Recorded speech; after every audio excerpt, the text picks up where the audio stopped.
Ku janë numëruar më shumë se 40% e votave për kandidatët për deputet në zgjedhjet parlamentare të 28 dhjetorit, lista prej 10 kandidatëve më të votuar, po shkon duke u qartësuar. Të dhënat e publikuara në web faqen e KQZ-s deri tash kanë pasqyruar edhe kandidatët më të votuar të secilit subjekt. Emrat dhe votat e kandidatëve mund të ndryshojnë. Në lëvizjen vetëvendosje lideri i saj Albin Kurti ndiqet me vota nga Aglau Konjufca, Hekuran Murati, Albulena Agjiu, Donika Gorvalla Shfarc, Gjelal Sfeqla, Hajrullah Qeku, Avni Dehari, Mimoza Kusari e Ejup Maqedonci në top 10-ën më të votuar në koalicionin fitues të VV-s. Ndërkaq Partia Demokratike e Kosovës si subjekti i dytë më i madh, dy emrat e parë janë të rinj për kuvendin.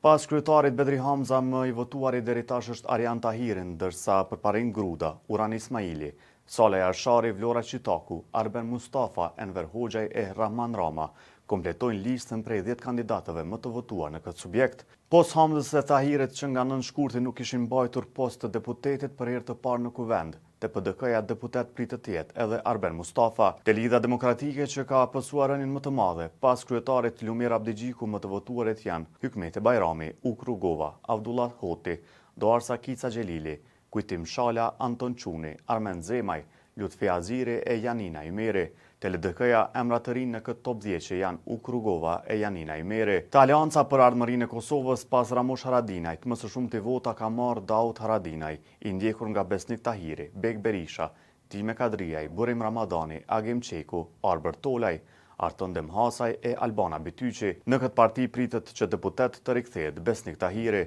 Sipas rezultateve preliminare, lëvizja vetëvendosje me koalicion ka siguruar 56 ulse në kuvend. Partia Demokratike ka marrë 23 ulse, ndërsa LDK-ja 15. 6 ulse do t'i takojnë AK-s.